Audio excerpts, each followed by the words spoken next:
perustaa Kalleen suunvaahdon. Oot sä Kalle lopettanut? Miksit sä itse lähde?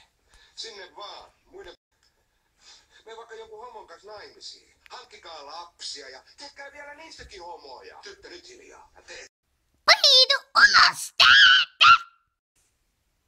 Tyttö, nyt hiljaa. Ja tee. Sinne meni Osteri Ossi, joka naisen lossi.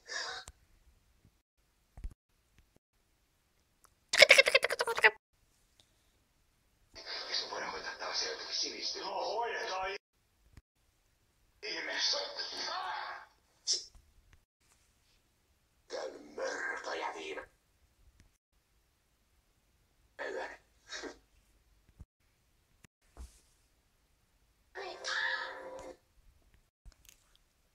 Saunahalle se on antautunut. Helveti. Sehän oli vaan vitsailua. Kyllä sille tumma kelpaa, mutta ei meikäläinen. Mä olin menossa naimisiin. Ja mä olin ihan tosissani, kunnes selvisi, että yksi afrikkalainen hutuukko oli vietellyt tän rauni. Mutta kovin reipasta porukkaa nuo ulkomaalaiset tuntuu olevan, jos niille antaa vaan tilaisuuden. Monethan niistä vääntää kebabbiakin ihan nappipalkalla. Ikävä sanoa, että ne vaan laiskottelee meikäläisten kustannuksella. Ja ikävä kyllä, se tuntuu kovasti liittyvän etelämaalaisiin geeneihin.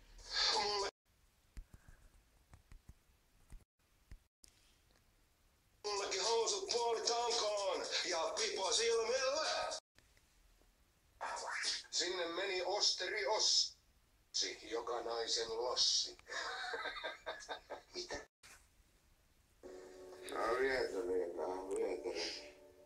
Ja se on darbe. Ihaha. Evo herra. Mitä? Ai selveti helvetti, ota tuohon. Mistä?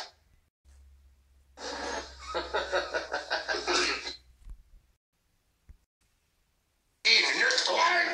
Tästä ei nyt ole tapansa! Päästäänkö siihen vienemään Ossin komeita lihaksi? Se taitaa olla oikein petovälyjen välissä. Voi helvetti!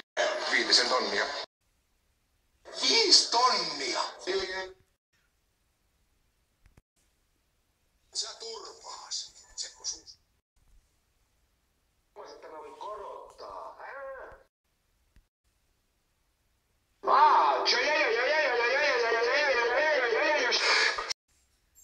Kaiken näköisiä maahanmuuttajia. Ja Ismolla ei tällä... Oi. Anteeksi, asiahan on sitten sillä selvä. Signorita! Kuinka romanssi edistyy? Mikset sä voi? Anteeksi, asiahan on sitten sillä selvä. Signorita! Johtiks teidän lenkkipolku makuuhuoneeseen vai? Seppo. Kyllä sä oot melkoinen sonnettu. Vasta vähän... Käytitkö päälle vielä oikein nokkaunet? No, mutta aika hölmö juttu muuten laittaa nyt leipää hevosen suuhun, kun yleensä se on meikäläinen, joka laittaa hevosta leivän päällä omaan suuhun.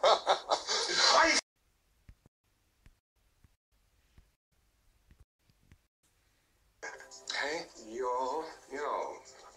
Niinpä. Täytyy sanoa, että teillä noin systeemit pelaa, että kiitoksia vaan. Kyllä. Tallessa on. Teillä noin palvelut pelaa monella tapaa. Sitä samaa. Mäntyluoto. Vittu, nyt mä sekoisin. Vittu, nyt mä sekoisin.